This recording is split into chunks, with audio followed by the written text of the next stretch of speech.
અને વોલ્યુમની કરીએ શરૂઆત અને સૌથી વધુ ચર્ચાસ્પદ જે મુદ્દો રહ્યો છે રાજ્યમાં અને વિધાનસભાની ચૂંટણીઓ પહેલા કે શું નરેશભાઈ પટેલ રાજકારણમાં આવી રહ્યા છે કે કેમ। જો કે થોડી વાર પહેલા જ નરેશભાઈ પટેલે પ્રેસ કોન્ફરન્સ પણ કરી હતી અને તેમણે કહ્યું હતું કે અત્યારે સર્વે ચાલી રહ્યો છે અને તેમાં થોડો સમય લાગી શકે છે, એટલે વધુ એક વખત જે તેમણે કહ્યું હતું કે માર્ચના અંતમાં કદાચ તે જાહેર કરી શકે છે। હવે એપ્રિલનો સમય આપી દીધો છે।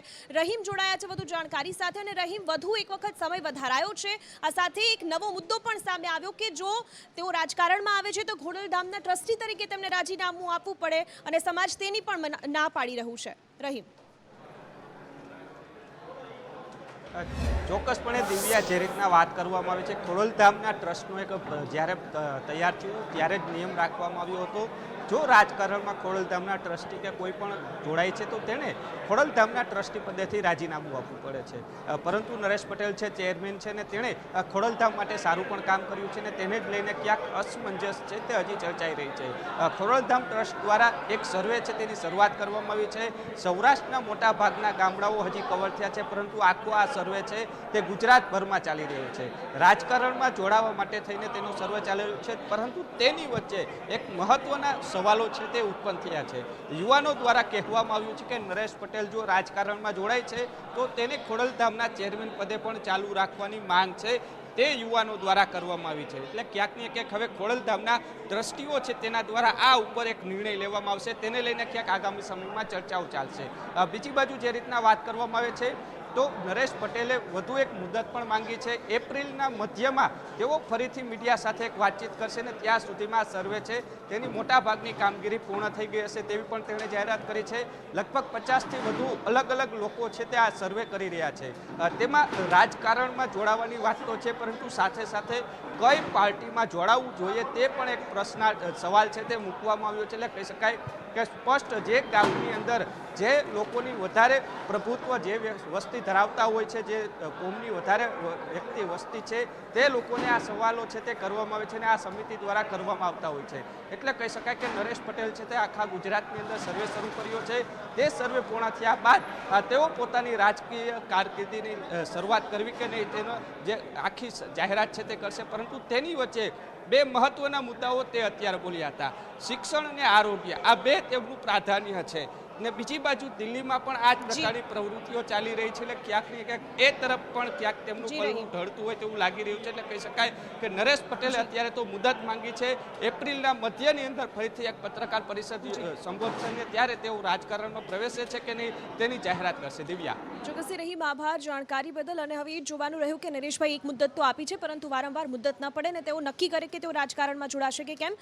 અન્ય મહત્વપૂર્ણ સમાચાર ગાંધીનગરથી। ગાંધીનગરમાં આજે દિવસભર ગજગરાહ જેવી પરિસ્થિતિ જોવા મળી। એ પછી ગૃહની અંદર હોય કે ગૃહની બહાર તમામ જગ્યાઓ પર કોંગ્રેસ દ્વારા વિરોધ કરવામાં આવ્યો હતો। કોંગ્રેસે ગૃહમાંથી વોકઆઉટ પણ કર્યું હતું। આ સાથે જ અનેક આરોપો પણ સરકાર પર લગાવ્યા હતા અને ગૃહ પરિસરમાં પણ અનેક લોકો ધસી આવ્યા હતા।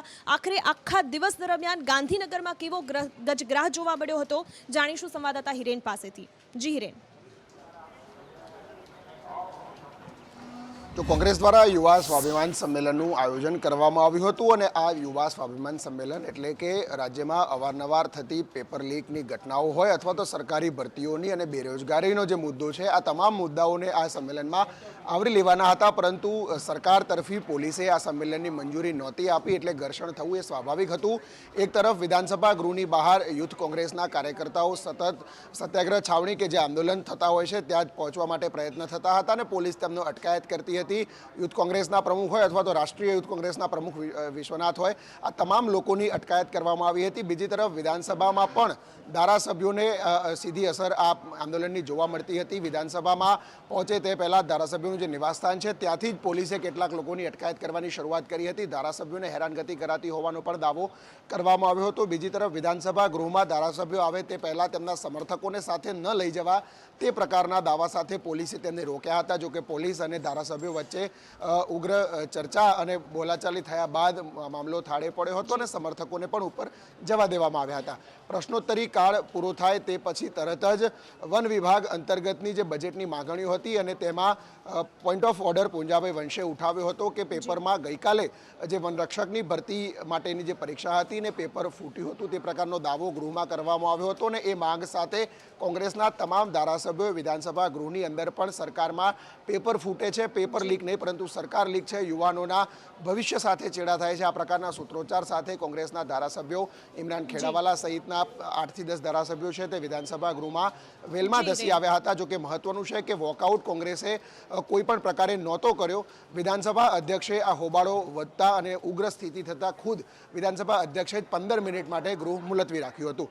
આભાર હિરેન સમગ્ર જાણકારી બદલ. અને જે રીતે વનરક્ષકની પરીક્ષામાં પેપર ફૂટ્યાની આશંકાઓ છે અને જે રીતે દર વખતે થાય છે જ્યારે પેપર ફૂટ્યાની ઘટના બને કે અથવા કોઈ પણ ગેરરીતિ સામે આવે ત્યારે પોલીસ દ્વારા ત્વરિત કાર્યવાહી કરવામાં આવે છે અને નાની નાની માછલીઓને પકડવામાં આવે છે.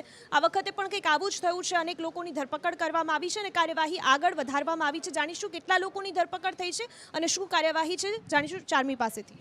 દિવ્યા, ફોર અ ચેન્જ આ વખતે પેપર ફૂટ્યું નથી એવું પોલીસ કહે છે, પણ કોપી કેસ થયો છે એવું કહેવામાં આવી રહ્યું છે. વનરક્ષકની જે પરીક્ષા યોજાઈ હતી રવિવારે, એમાં મહેસાણાનું જે સેન્ટર હતું ઉનાવા, એના પર જે પરીક્ષાર્થીઓ પરીક્ષા આપતા હતા એમાંથી 3 પરીક્ષાર્થીઓને પાસ કરાવવા માટે એ જે શાળાના મુખ્ય શિક્ષક હતા રાજુભાઈ, એમણે જ સમગ્ર કૌભાંડ આચર્યું હોવાનું અત્યારે પોલીસ કહી રહી છે. અને એમાં અત્યાર સુધીમાં 8 લોકોની ધરપકડ કરવામાં આવી છે. પણ આખું જે પેપર ફૂટ્યું છે એને લઈને જે 8 લોકો છે એમાં પરીક્ષાર્થીઓની પણ સંડોવણી છે.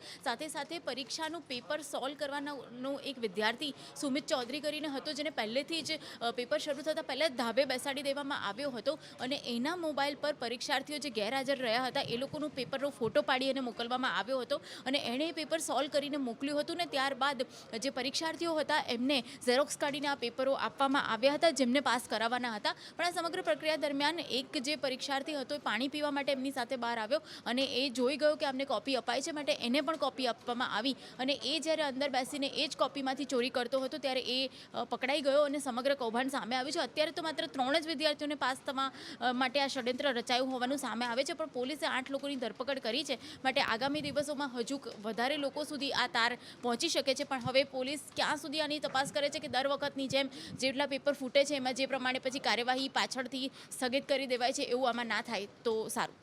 આભાર ચાર્મી. અને બીજી બાજુ જે રીતે વિધાનસભાની ચૂંટણીઓ નજીક આવી રહી છે, નાના નાના પક્ષ હોય કે પછી ગુજરાતમાં પગ પેસારો કરવા માંગતા પક્ષો હોય, તેમના દ્વારા તમામ ગતિવિધિઓ તેજ કરી દેવામાં આવી છે. આ પહેલાં પણ એવી જાણકારી મળી હતી કે આપ અને બીટીપીનું ગઠબંધન થઈ શકે છે અને તે જ મુજબની આગળની કાર્યવાહી તે બંને પક્ષો દ્વારા કરવામાં આવી હોય તેવી જાણકારી. શું કાર્યવાહી થઈ, કોની બેઠકથી, જાણીશું દેવાંશી પાસે. છોટુ વસાવાના પુત્ર અને પરેશ વસાવા જે ઉપાધ્યક્ષ છે એ બંને દિલ્હી પહોંચ્યા હતા. ઈસુદાન ગઢવીની હાજરી હતી. દિલ્હીની શાળાઓની એમણે મુલાકાત કરી. એ બધા ફોટોઝ પણ એમણે શેર કર્યા, બધાને બતાવવામાં આવે. એટલે ખુલ્લેઆમ જ્યારે આવું કરવામાં આવે, સામાન્ય રીતે જો કોઈના મનમાં અસમંજસ હોય તો એ મુલાકાત તો કરે છે. કેટલાય લોકો એવા છે ગુજરાતના કે જેમને દિલ્હી લઈ જવાય છે, કેજરીવાલ સાથે મુલાકાત કરાવાય છે, સ્કૂલ દેખાડાય છે, બધું જ. પણ એના ફોટો એ લોકો સાર્વજનિક આ રીતે નથી કરતા. એમણે કર્યા છે તો એનો મતલબ એ છે કે સંભાવનાઓ વધારે છે બીટીપીના આમ આદમી પાર્ટી સાથે ગઠબંધન થવાની. ભારતીય ટ્રાઇબલ પાર્ટી એ રીતે વધારે મહત્વની છે કારણ કે ભરૂચમાં એ બંનેનું વર્ચસ્વ છે, એ બંનેનું પિતા પુત્રનું, પણ એનું જોડાણ સીધું થઈ શકે છે. એટલે 27 ST રિઝર્વ સીટ છે ગુજરાતમાં અને એમાંથી મોટાભાગની દક્ષિણ ગુજરાતમાં પણ છે, આ બાજુ મધ્ય ગુજરાતમાં પણ અને ઉત્તરમાં સાબરકાંઠામાં પણ એનો દબદબો છે. અને એટલા જ માટે ભરૂચનું જોડાણ પંચમહાલની જેટલી આદિવાસી બેઠકો પર છે એટલું જ એનું દક્ષિણ ગુજરાત પર પણ પ્રભુત્વ પડે છે. મોટાભાગની 17 જેટલી બેઠકો તો સીધી દક્ષિણ ગુજરાતમાં છે અને એટલે જ જો બીટીપી આમ આદમી પાર્ટીની સાથે ગઠબંધન કરે છે તો એમની 2 સીટ વિધાનસભામાં તો પાકી થઈ જાય છે કારણ કે એ બંને પિતા પુત્ર વર્ષોથી જીતતા આવ્યા છે ભરૂચમાં. પરંતુ એ સિવાયની સીટ પર પણ આદિવાસી વોટ એમની ફાળે આવી શકે એવી સંભાવનાઓ છે કારણ કે આદિવાસી જે યુવાન છે એ હવે શિક્ષિત થઈ રહ્યો છે, અલગ પોતાનો રાજનૈતિક વિકલ્પ શોધી રહ્યો છે. એટલે આ ગઠબંધન ગુજરાતની રાજનીતિ માટે મહત્વનું. આભાર દેવાંશી. અને હવે વાત કરીએ મોંઘવારીની, જે એક સમયે બિલ્લી પગે વધી રહી હતી તે અશ્વની દોડે હવે દોડતી રહી છે. અને ન માત્ર ખાવા પીવાની અથવા ખાદ્ય સામગ્રીની અથવા ઈંધણના ભાવ, હવે તો લોકોને પોતાના સપનાનું ઘર લેવું હોય તો એ પણ મોંઘું થયું છે. કયા કયા વિસ્તારમાં કેટલી મોંઘવારી વધી છે, જાણીશું અંકિત પાસેથી. વેલ મોંઘવારી જે છે એ અત્યારે ખૂબ જ સળગતો મુદ્દો અને સામાન્ય જનતા માટે ખૂબ જ ઇફેક્ટ કરતો મુદ્દો છે, કારણ કે મોંઘવારી એક એવી વસ્તુ છે કે સીધી અસર કરે જ છે તમને. તમે કોઈ પણ વસ્તુ લેવા જાઓ ને 10 રૂપિયાનો ભાવ જો તેમાં એક જ દિવસમાં વધી જાય તો તે તમને અસર કરવાની તે સ્વાભાવિક છે.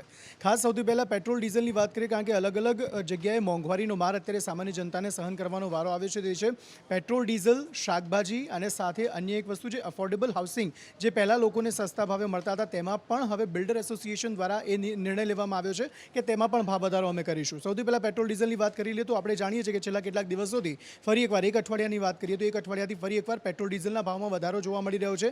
80 પૈસા કરીને આજે 30-37 એટલે કે 30 પૈસા પેટ્રોલમાં અને 37 પૈસા ડીઝલમાં ભાવ વધારો કરવામાં આવ્યો છે, જેના કારણે એક જ અઠવાડિયાની અંદર 4 રૂપિયા જેટલો વધારો પેટ્રોલમાં થઈ ગયો છે. અને હવે રાજ્યમાં તો કેટલાક શહેરો એવા પણ છે કે જ્યાં ફરી એકવાર સદી વટાવી ચૂક્યો છે પેટ્રોલનો ભાવ. આપણે જોયું હતું કે જ્યારે સરકારે એક્સાઇઝ ડ્યુટી નથી ઘટાડી અને તે સમયે જે પેટ્રોલનો ભાવ હતો 105, 110 સુધી પહોંચી ગયો હતો, અને તેવામાં થોડી રાહત આપનારા એક્સાઇઝ ડ્યુટી ઘટાડીને જ્યારે પેટ્રોલનો ભાવ અંકુશમાં લાવવામાં આવ્યો અથવા તો 90 રૂપિયા સુધી લાવવામાં આવ્યો, તેમાં ફરી એકવાર હવે આ પેટ્રોલ ડીઝલનો જે ભાવ છે તે વધારો અત્યારે જોવા મળી રહ્યો છે. બીજી તરફ શાકભાજીના ભાવ પણ એ જ રીતે વધી રહ્યા છે. તેનું કારણ અલગ અલગ જે છે તે અત્યારે સામે આવી રહ્યું છે, પરંતુ શાકભાજીના ભાવ પણ ડબલ થઈ ગયા છે તેવી સ્થિતિ જોવા મળી રહી છે. બીજી તરફ હાઉસિંગની વાત કરીએ તો પર સ્ક્વેર ફૂટ 650 રૂપિયા એફોર્ડેબલ હાઉસ હોય તો તેના 650 રૂપિયા પર સ્ક્વેર ફૂટ, અને જો પ્રીમિયમ હાઉસ હોય તો તેના નવું બનાવવા માટેના પર સ્ક્વેર ફૂટમાં 900 રૂપિયા સુધીનો વધારો કરવામાં આવ્યો છે. અને તેનું કારણ તે આપવામાં આવ્યું છે બિલ્ડર એસોસિએશન દ્વારા કે જે અલગ અલગ રો મટીરિયલ્સ છે તે રો મટીરિયલ્સના ભાવ પણ વધ્યા છે અને તેના કારણે તેમને વસ્તુઓ મોંઘી પડી રહી છે. તેના કારણે આ ભાવ વધારો કરવામાં આવ્યો છે. એટલે કે મોંઘવારી જે છે તે સામાન્ય પ્રજાને અત્યારે રંજાડી રહી છે. આભાર અંકિત જાણકારી બદલ. અને આ મોંઘવારીના કારણે જે પોતાનું સપનાનું ઘર લેવા માંગતા હોય તેને 5 થી 10 લાખ વધારે ચૂકવવા પડશે. બીજી બાજુ એક જે બેન્કો છે તેમના દ્વારા અત્યારે હડતાલ કરવામાં આવી છે, અને આ જે હડતાલ છે તે રાષ્ટ્રવ્યાપી હડતાલ છે અને તેના જ કારણે હજારો કરોડોનું ટર્ન ઓવર છે કે તેનું નુકસાન થયું છે. અજય અમારી સાથે जुड़ाई गया है વધુ जानकारी સાથે. और अजय, क्या जानकारी, किस किस राज्यों में इसका असर देखने को मिला है और कितना नुकसान?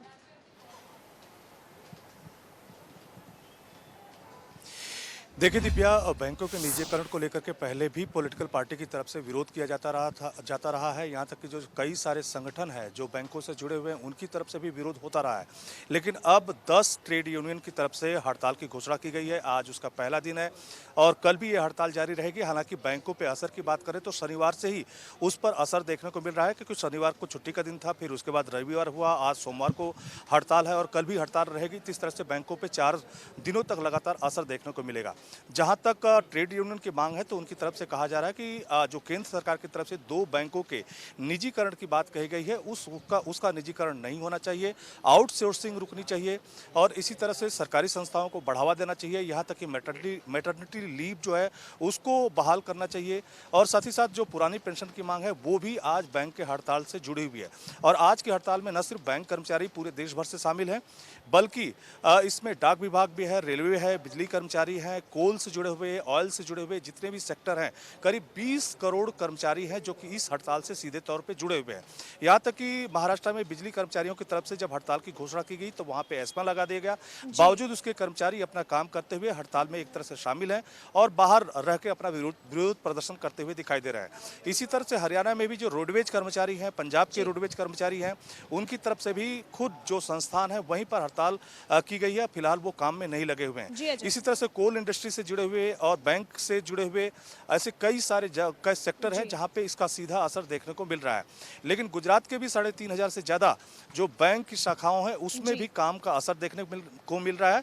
साउथ इंडिया में इसका सबसे ज्यादा असर है, जबकि नॉर्थ ईस्ट में भी इसका असर देखने को मिल रहा है, लेकिन दिल्ली में थोड़ा कम असर है, लेकिन बैंकों में इसका असर पूरे तौर पर देखने को मिल रहा है। जी अजय, जानकारी के लिए शुक्रिया. અને બીજી બાજુ સતત 6 દિવસથી વીજળી મુદ્દે ખેડૂતો દ્વારા વિરોધ કરવામાં આવી રહ્યો છે અને આ સમગ્ર મામલે કિસાન સંઘ દ્વારા એક અલ્ટિમેટમ આપવામાં આવ્યું હતું 72 કલાકનું, અને એ અલ્ટિમેટમ પૂરું થાય તે પહેલા જ સરકાર છે તે હરકતમાં આવી છે અને બેઠકો કરવાની છે. આ બેઠકમાં શું પરિણામો આવે છે તો જોવું રહેશે, પરંતુ આ બેઠક ક્યારે થવાની છે અને કિસાન સંઘ દ્વારા સરકાર પાસે કઈ કઈ માંગો રાખવામાં આવશે જાણીશું પ્રતીક પાસેથી. જી પ્રતીક. ખેડૂતો ઉનાળાની શરૂઆત થતાની સાથે જ પાણીની તંગી વર્તાઈ રહી છે. સિંચાઈ માટેના પાણીની તંગી વર્તાતાની સાથે જ હવે ખેડૂતોની માંગ પણ પ્રબળ બની છે, કારણ કે વીજળીનો પૂરતો જથ્થો મળી રહ્યો છે અને આજ કારણથી ખેડૂતો છે તે સિંચાઈ માટે પાણી નથી લઈ શકતા અને આજ કારણથી રાજ્યના અલગ અલગ જિલ્લાઓમાં છેલ્લા કેટલાય દિવસથી ખેડૂતો આંદોલન કરી રહ્યા છે. વિધાનસભામાં પણ કોંગ્રેસના ધારાસભ્યો આ પ્રશ્ન ઉઠાવી રહ્યા છે. ત્યારે આજે જેતપુરમાં જે ખેડૂતો છે તેમણે પીજીવીસીએલની ઓફિસે જઈને ધરણા કર્યા હતા. મહત્વનું છે કે ગઈકાલે પણ બનાસકાંઠાના કાંકરેજ અને દિયોદરમાં મહિલાઓ દ્વારા દાંતરડા લઈને તેનો વિરોધ કરવામાં આવ્યો હતો. ત્યારે આજે પણ જેતપુરમાં મોટી સંખ્યામાં ખેડૂતો દ્વારા પીજીવીસીએલની કચેરીએ જઈને ધરણા કરવામાં આવ્યા હતા અને તેમની જે માંગ છે કે 8 કલાક તેમને વીજળી આપવામાં આવે તેને લઈને અધિકારીઓ ઉપર દબાણ લાવવાનો પ્રયત્ન કરવામાં આવ્યો હતો. મહત્વનું છે કે ભાજપ સરકાર દ્વારા તાજેતરમાં જ નિવેદન આપવામાં આવ્યું હતું કે ખેડૂતોને 6 કલાક માટેની વીજળી આપવામાં આવશે પ્રતિ દિવસ, પરંતુ હજુ સુધી ખેડૂતોને 6 કલાક પણ વીજળી નથી મળતી અને આ જ કારણથી તમામ જિલ્લાના ખેડૂતો આકરા પાણી છે અને આગામી દિવસોમાં ઉનાળાની ભરપૂર શરૂઆત થાય તે પહેલાં જ તેમને પૂરતા પ્રમાણમાં વીજળીનો જથ્થો મળે, વીજળી મળે, તેના માટે તેમની માંગ પ્રબળ બને અને તેના માટે હવે અલગ અલગ જિલ્લાઓમાં વિરોધ કરવામાં આવ્યો છે. ભારતીય કિસાન સંઘે પણ હવે ખેડૂતોની પડખે આવીને તેમની જે માંગ છે તે પૂરી થાય તેના માટેના તેમણે આવેદનપત્ર આપ્યા છે અને સરકાર સમક્ષ તેમની માંગ મૂકી છે. આભાર પ્રતિક આપ સમગ્ર જાણકારી બદલ. તો બીજી બાજુ જે રીતે અલગ અલગ વિભાગમાં સતત ગુજરાતમાં વિરોધ થઈ રહ્યો છે અને આ વિરોધમાં વિદ્યા સહાયકો દ્વારા પણ સતત પોતાનો વિરોધ કરવામાં આવી રહ્યો છે કે જે ભરતી છે તેની સંખ્યામાં વધારો કરવામાં આવે. આજે 8 દિવસથી તેઓ ધરણા પર બેઠા છે અને તેમની માંગ ઉપર તેઓ અડગ છે. આજે તેઓ દ્વારા ધરણા કરવામાં આવ્યા હતા ગાંધીનગરમાં અને શું વધુ જાણકારી છે જાણીશું ધવલ પાસેથી. જી, અત્યારે જે રીતે જોઈએ તો એક લાંબા સમય બાદ વિદ્યા સહાયકોની ભરતી જાહેર કરવામાં આવી છે. આ 3300 બેઠક માટે આ ભરતી જાહેર કરવામાં આવી છે. વિદ્યા સહાયકોની માગણી એવી છે જે ઉમેદવારો છે જેમને ઉમેદવારી કરી છે તેમનું એક તો આ મેરિટ આધારિત ભરતી છે ને તેમાં પણ એક લાંબા સમય બાદ ભરતી આવી રહી છે, તેથી ઘણા બધા ઉમેદવારો વધી ગયા છે. તેના કારણે ઘણા બધા ઉમેદવારોને અન્યાય થાય તેવી પણ તેમને આશંકા વ્યક્ત કરી છે. એટલે આ જે ભરતી છે તેની સંખ્યા વધારવામાં આવે ને તેના આધારે તે મોટાભાગના જે ઉમેદવારો છે તેમનો આની અંદર સમાવેશ કરવામાં આવે તેવી માગણી છે. ને આજે વિધાનસભા સંકુલની અંદર તેઓ ડૉક્ટર બાબા સાહેબ આંબેડકરની પ્રતિમા આગળ ધરણા કરી રહ્યા હતા આ જ માગને લઈને, જોકે બાદમાં તમામને પોલીસે હટાવી દીધા હતા. આભાર ધવલ. અને આજે ધોરણ 10 અને ધોરણ 12ની બોર્ડની પરીક્ષાનું પ્રથમ પેપર હતું અને આજનું જે આ પેપર છે તે શાંતિપૂર્ણ માહોલમાં પૂર્ણ થયું છે. વિદ્યાર્થીઓ જ્યારે પેપર આપીને બહાર આવ્યા ત્યારે તેમણે શું કહ્યું હતું જાણીશું નિકુલ પાસેથી. જી નિકુલ. જી બિલકુલથી દિવ્યા, આજે ધોરણ 10નું જે બોર્ડની પરીક્ષાની જે છે તે શરૂઆત થઈ છે અને પ્રથમ પેપર જે છે તે પૂર્ણ થયું છે. ધોરણ 10ના વિદ્યાર્થીઓનું પ્રથમ જે ભાષાનું પેપર હતું તે એકદમ સરળ રહ્યું છે. શાંતિપૂર્ણ માહોલની અંદર આ પરીક્ષા જે છે તે આજે લેવામાં આવી. રાજ્યમાં 9,64,000 કરતાં પણ જે વધુ વિદ્યાર્થીઓ છે તેમને ધોરણ 10ની જે પરીક્ષા આપી છે અને આ ભાષાનું પેપર જે હતું જે એકંદરે સરળ રહ્યું હોવાનું જે વિદ્યાર્થીઓ છે તે જણાવ્યું હતું. ક્યાંક વિદ્યાર્થીઓમાં ખુશી પણ જોવા મળી હતી, કેમ કે પ્રથમ પેપર જે સરળ જતા વિદ્યાર્થીઓએ પણ જે છે તે હાશકારો અનુભવ્યો છે. વર્ષની મહેનત દરમિયાન આજે અંતે પરીક્ષાની શરૂઆત થઈ છે જે 12 એપ્રિલ સુધી ચાલવાની છે અને તેમાં વિદ્યાર્થીઓએ તનતોડ મહેનત કરી હતી. આજથી શરૂ થનારી આ પ્રથમ પરીક્ષાની અંદર પ્રથમ પેપર જે છે તે ભાષાનું લેવાયું અને તે એકંદરે સરળ રહેતા વિદ્યાર્થીઓએ પણ હાશકારો લીધો છે. જી નિકુલ, આભાર આપનું જાણકારી બદલ. તો હાલ એક મહત્વપૂર્ણ સમાચાર સામે આવી રહ્યા છે. વધુ એક ભરતીની જાહેરાત કરવામાં આવી છે અને આ ભરતીના ફોર્મ ભરાવાનું પણ શરૂ કરવામાં આવશે અને જે રીતે આ ભરતીની જાહેરાત કરવામાં આવી છે તેના કારણે જે અનેક બેરોજગારો લોકો હશે તેમને પણ રોજગારી મળશે. હિરેન જોડાઈ ગયા છે વધુ જાણકારી સાથે. હિરેન, કેટલી સંખ્યામાં ભરતી થશે અને કયા વિભાગમાં ભરતી જાહેર કરવામાં આવી છે? તો પંચાયત સેવા પસંદગી મંડળ દ્વારા 2 કેડરની ભરતી જાહેર કરવામાં આવી છે. ઘણા લાંબા સમયથી આ ભરતીની ઉમેદવારો રાહ જોઈ રહ્યા હતા. એક મુખ્ય સેવિકા કેડર છે અને બીજી છે તે ગ્રામસેવક વર્ગ 3. આ બંને વર્ગ 3ની જગ્યાઓ છે તેની જાહેરાત બહાર પાડવામાં આવી છે. મુખ્ય સેવિકાની 225 જગ્યાઓ છે જ્યારે ગ્રામસેવકની 1571 જગ્યાઓ છે. તેના માટેની ભરતી આજે બહાર પાડવામાં આવી છે. પરમ દિવસથી એટલે કે 30 તારીખથી ઉમેદવારો ઓનલાઈન પોતાનું ઉમેદવારી પત્ર ભરી શકશે. 15 એપ્રિલ સુધી આ ફોર્મ ભરવાની પ્રક્રિયા ચાલુ રહેશે. આભાર હિરેન સમગ્ર જાણકારી બદલ. અને હવે એ વાત કરીએ કે મધ્યાહન ભોજનની શરૂઆત કરવામાં આવી છે. કોરોના કાળ ખતમ થયો છે અને કોરોના કાળ ખતમ થતાની સાથે જ આ મધ્યાહન ભોજન ફરી એક વખત શરૂ કરવામાં આવ્યું છે. કયા કયા વિસ્તારમાં ફરી એક વખત શરૂ કરવામાં આવ્યું છે મધ્યાહન ભોજન જાણીશું જિગ્નેશ પાસેથી. દિવ્યા, ગુજરાતની તમામ શાળાઓમાં 16 માર્ચ 2020થી એટલે કે કોરોના આવ્યો ત્યારથી મધ્યાહન ભોજન યોજના બંધ કરવામાં આવી હતી, જે આવતીકાલથી શરૂ થનારી છે, જેમાં તમામ મહાનગરો અને સાથે 2 નગરપાલિકાઓમાં આ મધ્યાહન ભોજન યોજનાની શરૂઆત કરવામાં આવશે. આવતીકાલે શિક્ષણ મંત્રી છે તે ગાંધીનગર ખાતેથી આ યોજનાની શરૂઆત કરાવશે અને ત્યારબાદ ઉત્તરોત્તર રાજ્યના તમામ જે જિલ્લાઓ છે ત્યાં આ મધ્યાહન ભોજન યોજના જે અગાઉની જે ચાલુ હતી તે જ રીતે શરૂ થશે, પરંતુ જે 2020થી એટલે કે જે આશરે 2 વર્ષ જેટલો સમય તે બંધ રહી હતી તે હવે ધીમે ધીમે તમામ રાજ્યોમાં શરૂઆત થશે અને જે બાળકો સ્કૂલે જઈ રહ્યા છે, સરકારી સ્કૂલોમાં જે અભ્યાસ કરી રહ્યા છે તે બાળકો આ મધ્યાહન જે ભોજન યોજના છે તેનો લાભ લઈ શકશે. આભાર જિગ્નેશ. અને હવે એ વાત કરીશું કે જે રીતે 4 રાજ્યોમાં ભાજપની જીત થઈ છે અને એ જીત બાદ અલગ અલગ રાજ્યોમાં સીએમ પદના ઉમેદવારો, સીએમ જે છે તેમના દ્વારા શપથ લેવામાં આવી રહ્યા છે અને ગોવામાં પણ પ્રમોદ સાવંતે આજે બીજી વખત શપથ લીધા છે.